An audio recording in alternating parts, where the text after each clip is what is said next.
A continuación, vamos a ver la parte más importante de la ley de Faraday.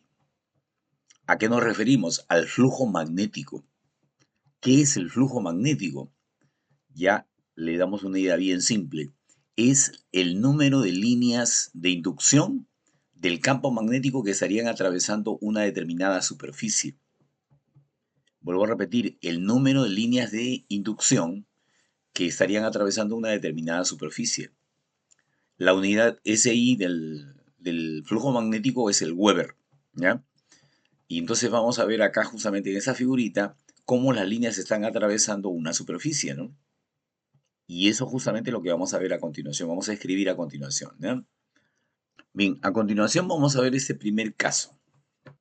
Cuando la superficie es exactamente perpendicular con la línea del campo. Las líneas que están pintadas de celeste están representando las líneas del campo magnético, ¿ya? Entonces el campo magnético está yendo de izquierda a derecha, ¿ya?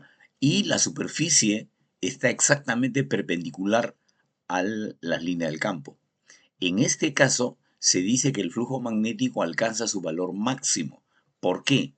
Porque las líneas de inducción estarían entrando a través de la superficie en su totalidad, quedando entonces así una expresión sencilla para el cálculo de la inducción magnética, donde habría que solamente multiplicar la magnitud del campo magnético por el área, ¿ya? Esto es en el caso de que el área sea exactamente perpendicular con las líneas de inducción del campo. A continuación tenemos este otro caso, en donde ya la superficie no está formando un ángulo de 90 grados con la línea del campo. Recuerden siempre que las líneas que están de celeste son la línea del campo. Y entonces hay que fijarnos en el ángulo que está formando justamente la superficie, o mejor dicho, el vector superficie, porque este vector que está pintado de negro va a representar a la superficie.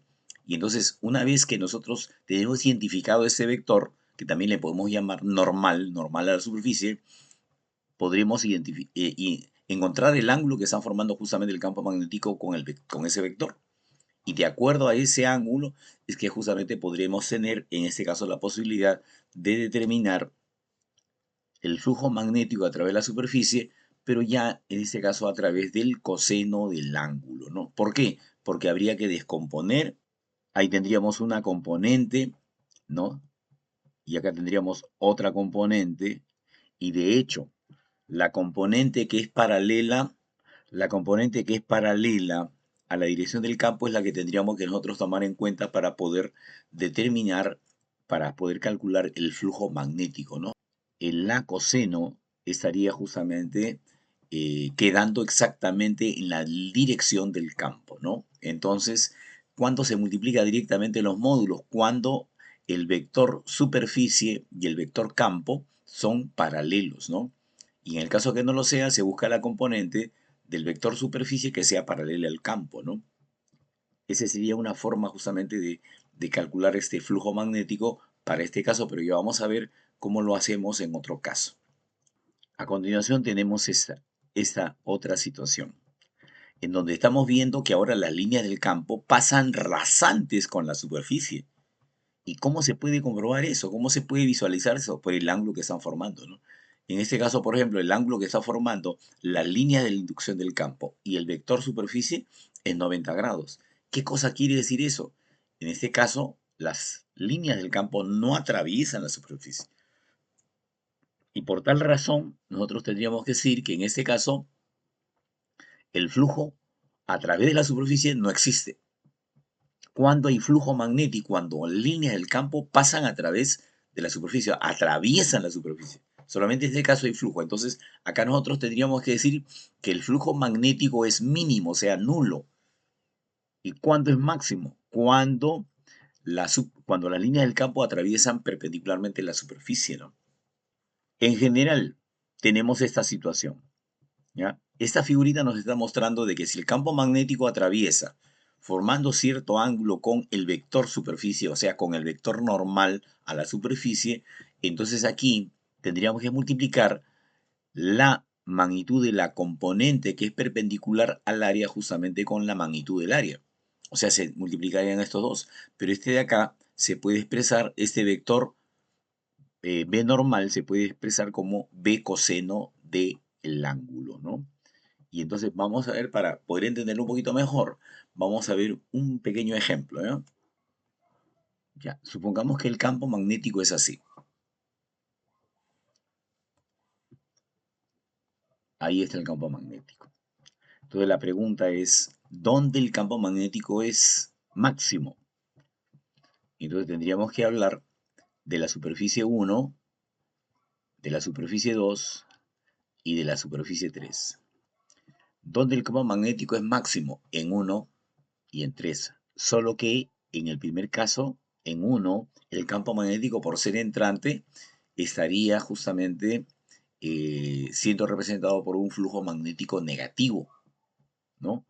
¿Y cómo se determina eso? Buena pregunta. El flujo magnético nosotros lo tenemos que determinar multiplicando la magnitud del campo por la magnitud de la superficie y el coseno, ¿no?, que se está formando con el ángulo, ¿no? Ya. ¿Qué pasa en este caso? Si nosotros trazamos el vector superficie para la superficie que tenemos en la cara lateral izquierda, tendríamos un vector así. Vale decir, así sería el vector superficie en este caso. Ya. Por lo tanto, multiplicando sus magnitudes, vamos a obtener la magnitud del flujo magnético, pero tendríamos que poner el coseno del ángulo. ¿Qué ángulo están formando el vector superficie con el vector inducción, con el vector intensidad de campo? El ángulo que estaría formando en este caso sería de 180 grados. Y como todos sabemos, este coseno es igual a -1. Por lo tanto, entonces el flujo magnético nos estaría resultando acá con signo negativo. Así sería entonces el flujo magnético a través de la cara número 1, ¿no? Y si hacemos lo propio con la cara número 3, tendríamos un flujo magnético positivo, ¿no? Entonces el flujo magnético sobre la superficie 3 sería más el vector inducción, la magnitud del vector inducción del vector campo magnético por la superficie, y el coseno del ángulo, que en este caso sería de 0 grados. Y como ya sabemos, el coseno de 0 grados es igual a 1, ¿no? Quedándonos así un valor positivo para el flujo magnético, ¿no?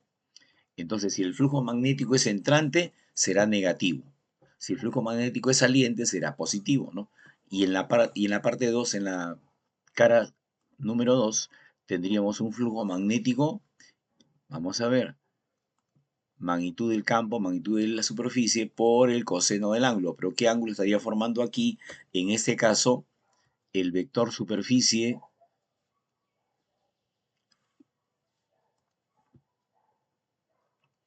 con el vector intensidad de campo. El ángulo que estamos viendo acá es de 90 grados. Por lo tanto, tendríamos que poner acá coseno de 90 grados. Y como sabemos que el coseno de 90 grados es igual a 0, entonces decimos que el flujo magnético es 0. O sea, mejor dicho, si el campo magnético es horizontal y es dirigido hacia la derecha, entonces no están ingresando, no están atravesando la superficie número 2.